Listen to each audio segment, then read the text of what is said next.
नमस्कार। देश काल में आपका स्वागत है। मैं हूं मुकेश कुमार। दोस्तों, प्रधानमंत्री नरेंद्र मोदी ने जब देश को संबोधित किया तो उनका जो 25 मिनट का संबोधन था उसमें एक बहुत ही महत्वपूर्ण बात थी, बहुत ही खतरनाक बात थी, जिस पर बहुत कम लोगों का ध्यान गया है।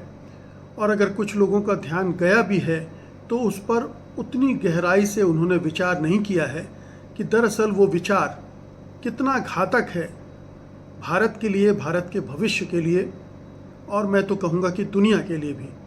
क्योंकि उस विचार में जो उसके पीछे का सोच है वो एक बहुत ही विनाशकारी सोच है। आपने सुना होगा, उन्होंने कहा कि अब युद्ध न्यू नॉर्मल है। न्यू नॉर्मल का अर्थ आप समझते होंगे, और नहीं समझते तो मैं समझा दूं कि कोई चीज़ जो अभी तक नहीं हुई थी और अब हो रही है और वो सामान्य होती जा रही, सब लोग उसको एक्सेप्ट करते जाते हैं, तो उसको न्यू नॉर्मल कहा जाता है। प्रधानमंत्री नरेंद्र मोदी ने जिस संदर्भ में न्यू नॉर्मल का इस्तेमाल किया वो था भारत के युद्ध का। उन्होंने कहा कि अब ऑपरेशन सिंदूर तो लगातार निरंतर चल रहा है, स्थगित ही हुआ है, रुका नहीं है, बंद नहीं हुआ है, और अब हम निरंतर युद्ध में होंगे। आप समझ रहे हैं, निरंतर युद्ध में, यानी अब से भारत हमेशा युद्ध की स्थिति में होगा। ये बहुत खतरनाक आइडिया है, बहुत खतरनाक विचार है, और ये विचार चरम राष्ट्रवाद की कोख से पैदा होता है, जिसमें सैन्यवाद बहुत महत्वपूर्ण होता है। जो अति राष्ट्रवाद होता है, चरम, जिसको अल्ट्रा नेशनलिज्म कहा जाता है, जो आपने जर्मनी में हिटलर के ज़माने में देखा था, और बहुत सारे मुल्कों में इस चरम राष्ट्रवाद ने बहुत ही विनाश किया है। उस चरम राष्ट्रवाद में सैन्यवाद उसका इंटीग्रल पार्ट होता है, अभिन्न हिस्सा होता है। तो हम चरम राष्ट्रवाद की तरफ जा रहे हैं और सैन्यवाद उसका हिस्सा है, और उसको बताया जा रहा है कि अब वो न्यू नॉर्मल है, होगा। यानी भारत निरंतर युद्ध की स्थिति में होगा, लगातार युद्धरत होगा, और पूरा भारत की व्यवस्था, राजनीतिक तंत्र, सारा कुछ युद्ध वाले मोड में होगा। पूरी जो नीतियां बनेगी वो युद्ध केंद्रित होंगी। ये बहुत खतरनाक विचार है, और इस खतरनाक विचार की जननी मैं समझता हूँ, एक तो हिटलर है जर्मनी का, लेकिन अभी हाल में कुछ 40-50 साल से ये विचार इजराइल से आयातित किया गया है और अपने अंदर रोपने की कोशिश की गई है। एक मॉडल स्टेट के तौर पर संघ परिवार ने, भारतीय जनता पार्टी और उसके नेताओं ने अपना लिया है। उनको लगता है कि भारत को इजराइल की तरह होना चाहिए, इजराइल की तरह आस पड़ोस को आतंकित करके रखने वाला होना चाहिए अपनी शक्ति की बदौलत, एक भयभीत करने वाला उसका रूप विकराल होना चाहिए, उसकी जो सैन्य शक्ति है वो इतनी प्रबल होनी चाहिए कि सब उसके सामने थर थर कांपे।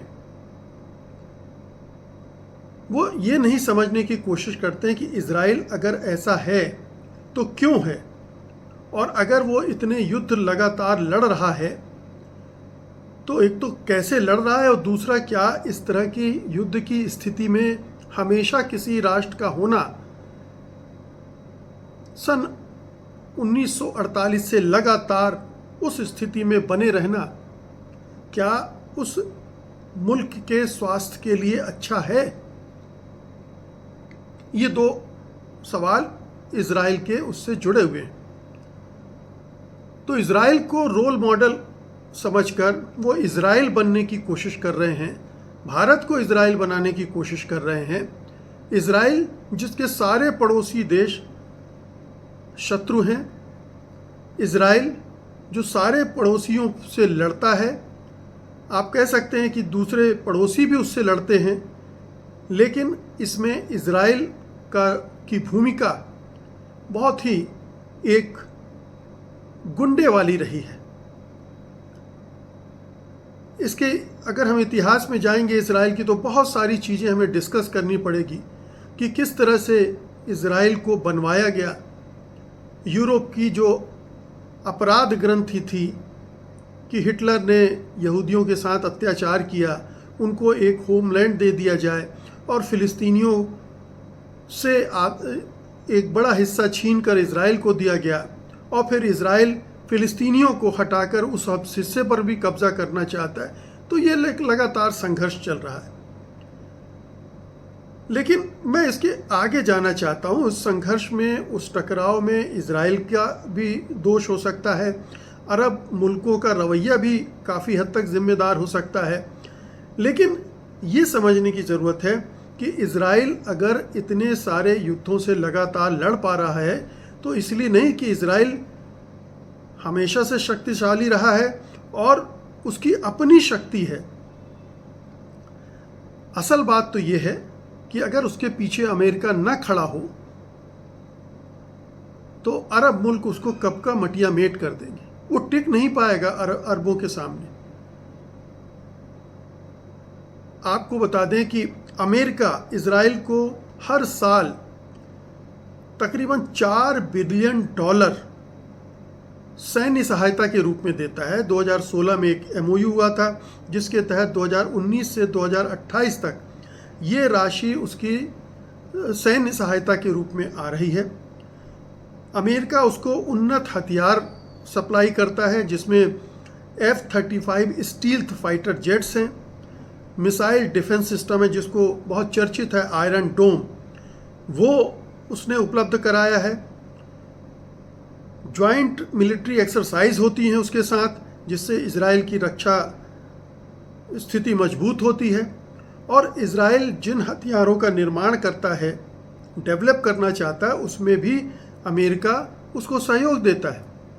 ये तो सैन्य सहायता की बात है। लेकिन इंटरनेशनली अमेरिका उसका कवच बन जाता है पॉलिटिकल सपोर्ट के रूप में। अगर यूनाइटेड नेशंस में कोई भी प्रस्ताव आता है तो वो अपने वीटो पावर का इस्तेमाल करके इज़राइल को बचाता है अंतर्राष्ट्रीय दबाव से। लगातार समर्थन देता रहा है उसने फ़िलिस्तीनियों को विस्थापित करने या फ़िलिस्तीनियों पर अत्याचार करने को खुली छूट दे रखी है। संयुक्त राष्ट्र ने जो प्रस्ताव पारित भी किए हैं वो वहाँ लागू नहीं होते, इसीलिए कि अमेरिका जो है उसका साथ देता है। आर्थिक स्तर पर भी अमेरिका उसका सबसे बड़ा साझीदार है। उसके साथ उसने मुक्त व्यापार समझौता भी कर रखा है और तमाम तरह के तकनीकी वैज्ञानिक सहयोग देता है। और सबसे बड़ी बात यह है कि इंटेलिजेंस शेयरिंग उसके साथ होती है। CIA और मोसाद दोनों जो खुफिया एजेंसी हैं उनके बीच बहुत बहुत घनिष्ठ गहरा रिश्ता है, और वो तमाम दुनिया भर की जो सुरक्षा संबंधी जानकारियां हैं, खुफिया जानकारियां हैं, वो इज़राइल से शेयर करता है और जिससे इज़राइल उससे निपटने में कामयाब हो पाता है। तो आप ये समझ लीजिए कि इज़राइल का वजूद अगर है तो वो इसलिए है कि अमेरिका और अमेरिका के साथ जो नाटो के और मुल्क हैं, अमेरिका के साथ जो उनके दोस्त मित्र मंडली है, वो भी हमेशा साथ रहती, चाहे ब्रिटेन हो, फ्रांस हो, जर्मनी हो, इटली हो, स्पेन हो, यूरोप के तमाम बड़े मुल्क इज़राइल के साथ खड़े होते हैं। इसीलिए खड़े होते हैं, एक तो ये वजह है, दूसरा मिडिल ईस्ट में इज़राइल को के ज़रिए वो बहुत सारी पॉलिटिक्स कंट्रोल करते हैं। अगर ये हट जाएं तो इज़राइल को निस्तनाबूद करने में अरब मुल्कों को बहुत वक्त नहीं लगेगा। अब यहाँ देखिए कि क्या भारत के पास कोई ऐसी बैकिंग है, कोई ऐसी बड़ी महाशक्ति है जो उसको सपोर्ट करे युद्ध में, निरंतर युद्ध में। न्यू नॉर्मल पर मैं बात कर रहा हूँ अब, कि जो प्रधानमंत्री मोदी कह रहे हैं कि हम अब निरंतर युद्ध में चले गए हैं, ये न्यू नॉर्मल है, तो क्या इस निरंतर युद्ध को सपोर्ट करने वाले मुल्क आपके पास हैं? एक भी मुल्क है कोई ऐसा बड़ा जो आपको सपोर्ट करेगा? आपको अमेरिका सपोर्ट नहीं करेगा, आपको चीन तो बिल्कुल भी सपोर्ट नहीं करेगा, और रूस भी अब सोवियत संघ वाला ज़माना नहीं है कि आपके सपोर्ट में खड़ा होगा। आपके अपने पड़ोसी मुल्क आपके दुश्मन बने हुए हैं, वो सपोर्ट नहीं करेंगे। तो आप निरंतर युद्ध की बात क्यों कर रहे हैं? अगर आप निरंतर युद्ध में चले जाएंगे तो आपको, पहले कहा जाता 2.5 फ्रंट पर लड़ना पड़ेगा, अब 3.5 फॉर फ्रंट की बात की जा रही है, क्योंकि बांग्लादेश भी आपका शत्रु बन चुका है। तो बांग्लादेश, चीन, पाकिस्तान और वो जो आतंकवादी संगठन है हाफ, इन 3.5 स्टेट से भारत को लड़ने के युद्ध में झोंक रहे हैं क्या प्रधानमंत्री मोदी? ये बहुत खतरनाक विचार है, इसलिए इस पर विचार करने की बात मैं आपसे कह रहा हूं। इजराइल को मॉडल बनाना एक दुर्भाग्यपूर्ण स्थिति होगी। इजराइल एक नस्लवादी राष्ट्र है, एक रॉग स्टेट है, गुंडा राष्ट्र है, वो अंतर्राष्ट्रीय कानूनों का पालन नहीं करता है, अंतर्राष्ट्रीय जो मानदंड है उनकी खिल्लियाँ उड़ाता है। क्या भारत उस तरह का देश बनना चाहता है दुनिया में? अभी तक उसकी छवि शांतिप्रिय देश की रही है।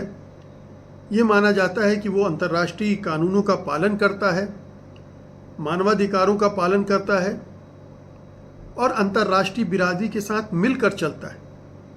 क्या भारत इजराइल जैसा बनना चाहता है जिसकी छवि एक गुंडा राष्ट्र की हो? तो ये सोचने की बात है कि हम अपने राष्ट्र को किस रूप में देखना चाहते हैं। प्रधानमंत्री नरेंद्र मोदी हो सकता है कि इजराइल उनका रोल मॉडल हो, बीजेपी मोदी सरकार ऐसा सोचती हो, लेकिन ये पूरे राष्ट्र को सोचना पड़ेगा कि वो अपने देश को किस तरह का बनाना चाहते हैं। अब इसको एक कदम और आगे चलते हैं। सवाल उठता है कि मान लीजिए आपने मान लिया कि आप निरंतर युद्ध में जाना चाहते हैं, आप लगातार युद्ध करना चाहते हैं कि पाकिस्तान आपको लगातार परेशान कर रहा है, तो आपको लगातार युद्ध में रहना पड़ेगा। जब भी कोई आतंकवादी घटना होगी आप पलटकर हमला करेंगे, जवाब देंगे, और वो भी जवाब देगा। फिर जवाब एक दूसरे को देते रहेंगे और कभी भी बड़ा युद्ध भड़केगा और कभी परमाणु युद्ध भी हो सकता है। तो इस युद्ध की स्थिति को किसी भी समय, क्योंकि गफलत कभी भी हो सकती है, कभी भी तनाव इस हद तक जा सकता है कि कोई अस्त्र शस्त्र का इस्तेमाल कर ले, तो निरंतर युद्ध के अपने बहुत बड़े खतरे होते हैं। ये सिर्फ ये नहीं है कि आप सीमा पार मिसाइल दाग कर 4-6 आतंकवादियों के कैंप नष्ट कर दें या पाकिस्तान के एयरबेस पर हमला कर दें, ये केवल इतनी सी बात नहीं है। और फिर ये भी ध्यान रखा जाना चाहिए कि आप बार बार पाकिस्तान पर हमला करेंगे तो चीन चुप नहीं बैठेगा, और इस बार भी चीन ने जो किया है उसकी रिपोर्ट शायद बहुत सारे लोगों को पता नहीं। चीन की मदद से पाकिस्तान ने इस युद्ध में ज़बरदस्त फाइट दी है। ये दूसरा पक्ष है जिसे भारत के लोगों को नहीं बताया जा रहा है, और कई प्लेन हमारे उसने मार गिराए। तो अगर उनका इस तरह का सहयोग है तो हमें कितनी क्षति हो सकती है। साइबर वार में चीन हमसे मीलों आगे है, आर्टिफिशियल इंटेलिजेंस के इस्तेमाल में आगे है, हम कहीं नहीं उसके सामने, और वो सारा फ़ायदा पाकिस्तान को मिलेगा। और कल को बांग्लादेश अगर युद्ध में उतरता है भारत के खिलाफ तो उसको भी उसी तरह से वो इस्तेमाल करेगा। तो भारत क्या आत्महत्या पर उतारू है जो इतने सारे दुश्मनों से लड़ने के लिए निरंतर युद्ध अपने आप को तैयार करेगा? और अगर तैयार करेगा तो उसकी क्या कीमत चुकानी पड़ेगी? अगर कोई देश निरंतर युद्ध में होगा तो उसकी अर्थव्यवस्था का क्या हाल होगा? सबसे बड़ी बात तो यह है कि उसको अपने रक्षा बजट में ही वृद्धि करनी पड़ेगी। अभी हम तकरीबन 6.5 लाख करोड़ रुपए रक्षा बजट हमारा है, जो रक्षा के सेनाओं के रखरखाव और नए हथियारों की खरीद फरोख्त में इस्तेमाल होता है, ये अगर हम निरंतर युद्ध में होंगे तो यही खर्चा 2 गुना, 3 गुना, 4 गुना बढ़ जाएगा। और तब वो पैसा कहाँ से आएगा? वो पैसा आएगा आपकी शिक्षा के खर्च पर कटौती में, आपके स्वास्थ्य के खर्च में कटौती में, और जो दूसरा बुनियादी ढांचा बनना चाहिए विकास के लिए, उसमें कटौती होगी।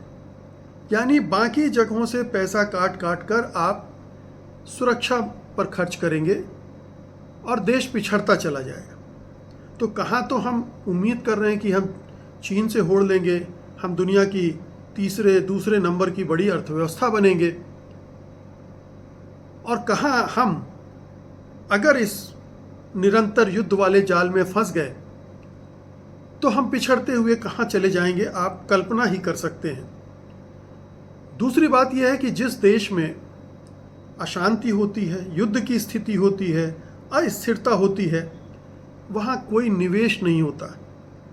विदेशी निवेश तो होता ही नहीं है, देशी निवेश भी घट जाता है, क्योंकि क्या पता कब वो युद्ध छिड़ जाए, क्या पता कब हमें अपने निर्माण कार्य बंद करने पड़े, हमने जहाँ पैसा लगाया है वो डूब जाए।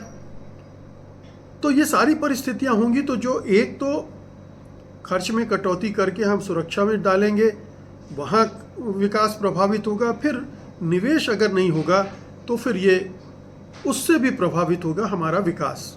तीसरा, जो पूरी सप्लाई चेन है युद्ध की वजह से, वो खराब हो जाएगी। हम तेल आयात करते हैं, अगर युद्ध की स्थिति बनी तो तेल की आपूर्ति प्रभावित होगी, उसकी कीमतें बढ़ेंगी, जिससे भारत जैसे देश को और भी उसका जो आर्थिक बोझ है बढ़ता चला जाएगा। और अगर हम कम तेल आयात करेंगे तो हमारे विकास कार्यों पर असर पड़ेगा और मुद्रास्फीति भी बढ़ेगी। तेल की कीमतें बढ़ेंगी तो मुद्रास्फीति भी बढ़ेगी, महंगाई बढ़ेगी। ये दोनों का सीधा संबंध है। फिर पर्यटन और व्यापार पर असर पड़ेगा। अगर आपके देश में युद्ध चल रहा है तो कौन पर्यटक बाहर से आएगा घूमने के लिए, ताजमहल देखने, लाल किला देखने, राजस्थान, जम्मू कश्मीर, किसी भी इलाके में जहाँ पर हमेशा युद्ध का वातावरण रहेगा, वहाँ पर्यटन तो आएगा ही नहीं। और जो सीमावर्ती क्षेत्रों से व्यापार होता है वो भी थम जाएगा, वो भी ख़त्म हो जाएगा। फिर इसके अपने सामाजिक और राजनीतिक प्रभाव होंगे। देश के अंदर भी लगातार तनाव बना रहेगा, टकराव होगा। हम देख रहे हैं कि हिंदू मुसलमान को लेकर कितना संघर्ष चल रहा है देश में। अगर ये युद्धवादी, राष्ट्रवादी, अंधराष्ट्रवादी भावनाएं बढ़ेंगी तो जाहिर है कि हमें वो सारी चीज़ें और बढ़ती हुई दिखा देंगी। अभी हमने ऑपरेशन सिंदूर के समय देखा कि किस तरह से हमारे देश में एक तबका हिंसक हो उठा था, नफरत में डूब चुका था और वो मरने मारने पर उतारू था दूसरे समुदायों को लेकर। तो ये जब बढ़ेगा, ये ध्रुवीकरण, तो ये इसका असर उस पर भी पड़ेगा। आंतरिक सुरक्षा प्रभावित होगी और ऐसी परिस्थितियों में जगह जगह आतंकवादी संगठन भी बन सकते हैं, पैदा हो सकते हैं, बहुत सारी ऐसी गतिविधियां हो सकती। तो आंतरिक सुरक्षा भी प्रभावित होगी, तो वहाँ भी हमें निवेश करना पड़ेगा। मतलब हम बाह्य सुरक्षा और आंतरिक सुरक्षा दोनों स्तरों पर हम उलझते और फंसते चले जाएंगे। फिर जब किसी भी देश में युद्ध होता है तो कहा जाता है कि युद्ध का पहला विक्टिम होता है नागरिकों की स्वतंत्रता चली जाती है, क्योंकि युद्ध की स्थिति में जो सरकारें होती हैं बहुत सारे अधिकार अपने पास केंद्रित कर लेती हैं, और युद्ध की स्थिति में विपक्ष अगर थोड़ी भी आलोचना करती तो उसे मोड़ दिया जाता कि देश तो संकट में फंसा, युद्ध में लगा हुआ है और आप सरकार की आलोचना कर रहे हैं। जैसा अभी हमने देखा कि वाजिब आलोचना भी करो तो भी आप निशाने पर आ जाते हो। तो सरकारों को एक तो बहुत सारे अधिकार मिल जाते हैं और उन अधिकारों का वो दुरुपयोग भी करना शुरू कर देती है। तो अगर जो भी अधिकार सत्ता में होगा वो युद्ध की स्थिति में विपक्ष को दबाएगा, विरोधियों को दबाएगा, कुचलेगा, उनकी आवाज़ को बंद करेगा। ये आंतरिक स्तर पर होगा। फिर अंतर्राष्ट्रीय प्रभाव भी होंगे इसके। जो वैश्विक छवि है, हम सब जानते हैं, मैंने अभी जिक्र भी किया कि भारत की एक छवि है कि वो शांति प्रिय देश है, फिर वो युद्ध प्रिय देश के रूप में जाना जाने लगेगा। वैश्विक मंचों पर उसको उसी तरह से देखा जाएगा, उसी तरह से उसके साथ व्यवहार होगा और उसके जो कूटनीतिक रिश्ते हैं, डिप्लोमेटिक रिलेशंस हैं विभिन्न देशों के साथ, खासतौर पर पश्चिमी देशों के साथ, पड़ोसी देशों के साथ, वो सब प्रभावित होंगे। यानी आप दुनिया में अपने संबंधों को भी खराब कर लेंगे। क्षेत्रीय तनाव और बढ़ेगा क्योंकि आप लगातार शक्ति, युद्ध, हथियार जमा करते जाएंगे तो पड़ोसी देशों में चाहे भले ही उनसे आपकी शत्रुता उस तरह से ना हो, लेकिन एक तरह का भय पैदा होगा कि ये कभी भी हमारे ऊपर भी हावी होने की कोशिश कर सकता है। इन सब चीज़ों को मिलाकर देखा जाए तो एक और पहलू इसमें जुड़ जाता है, वो है मनोवैज्ञानिक और सांस्कृतिक प्रभाव। युद्ध को न्यू नॉर्मल कहने से जनता में भय और अनिश्चितता बढ़ जाती है और वो जो सामान्य जीवन की गतिविधियां होती हैं, वो आर्थिक गतिविधियां होती हैं, वो सब प्रभावित होने लगती हैं। एक युद्ध की संस्कृति भी डेवलप होने लगती है। जो लंबे समय तक अगर कोई देश युद्ध में रहता है तो वो समाज ज़्यादा हिंसक हो जाता है, उसकी मानसिकता सैन्यवादी हो जाती है और उसकी जो सांस्कृतिक प्रगति है वो अवरुद्ध हो जाती है, क्योंकि सारा ध्यान हथियार, युद्ध, नफरत, हिंसा, घृणा, खून खराबा पर केंद्रित हो जाता है। तो ये सारी चीज़ें होंगी, ये मोदी जी को शायद समझ में नहीं आ रही हो। ये तबाही आएगी अगर हम युद्ध को न्यू नॉर्मल समझ के स्वीकृति दे देंगे। हम केवल इस आधार पर कि पाकिस्तान से आतंकवादी घटनाएं हो रही हैं, हम ये कह लें कि हम अब निरंतर युद्ध लड़ेंगे, ये आत्मघाती है। ये भारत की तबाही का विचार है, idea of destruction of India है। ये पूरी तरह से हिंदुस्तान को बर्बाद कर देगा, टुकड़ों टुकड़ों में बांट सकता है, तमाम तरह के विभाजनकारी आंदोलन शुरू हो सकते हैं। ये सब हमें समझना चाहिए और आंदोलन शुरू होंगे तो दमन होगा, सब कुछ होगा। तो जो तानाशाही प्रवृत्ति के नेता होते हैं, निरंकुशतावादी नेता होते हैं, वो सारे अधिकार अपने पास चाहते हैं और ये अधिकार उन्हें उसी सूरत में मिलते हैं जब इस तरह की कोई क्राइसिस देश में आ जाए, युद्ध जैसी आपदा में अवसर, और वो निरंतर अगर बन जाए तो उनको निरंतर उनको सत्ता में बना रहने का मौका मिल जाता है। अब प्रधानमंत्री नरेंद्र मोदी से कहा जा रहा है कि आप रिटायर हो जाइए 75 साल में, वो तो कुर्सी छेड़ने को तैयार नहीं है। कुर्सी में बने रहने का एक ये तरीका भी हो सकता है कि आप निरंतर युद्ध में भारत को झोंक दीजिए और आप कुर्सी पर जमे रहिए। जैसे व्लादिमीर पुतिन 25 साल से सत्ता में जमे हैं और जब तक जिंदा है तब तक बने रहेंगे, या शी जिनपिंग बने हुए हैं। खैर, चीन की स्थिति दूसरी है, वो उस तरह से असुरक्षित भी नहीं है, उस तरह से निरंतर युद्ध भी, बल्कि चीन से सीखना चाहिए कि कैसे युद्धों को टाला जाए, क्योंकि युद्ध किसी भी देश को पीछे धकेल देते हैं और चीन कोई युद्ध नहीं लड़ रहा है। अपनी तैयारी उसने पूरी की है, इन्वेस्ट किया है, अच्छे हथियार डेवलप कर रहा है, हथियारों का उद्योग डेवलप कर रहा है दुनिया को बेचने के लिए। जैसा पाकिस्तान में उसके जो मिसाइल और जेट विमान टेस्ट हुए हैं, उसने राफेल की ऐसी तैसी कर दी। राफेल के शेयर बाजार में दाम गिर गए हैं और चीनी हथियारों के बढ़ गए हैं। तो एक चीन को अगर फॉलो करना है तो इस तरह से फॉलो करना चाहिए कि हम कैसे आर्थिक तौर पर मजबूत हों और युद्ध लड़ लड़ के अपनी शक्ति को जाया न कर दें। लेकिन प्रधानमंत्री की सोच को क्या कहिए, वो युद्ध को न्यू नॉर्मल बनाना चाहते हैं। देश को निश्चित रूप से ये तबाही की तरफ ले जाने का एक रास्ता ही होगा। इससे देश न आतंकवाद से मुक्त होगा और ना ही दूसरे देशों के तरफ से जो खतरे हैं उनसे मुक्त होगा। बहुत बहुत शुक्रिया आपका। धन्यवाद। नमस्कार।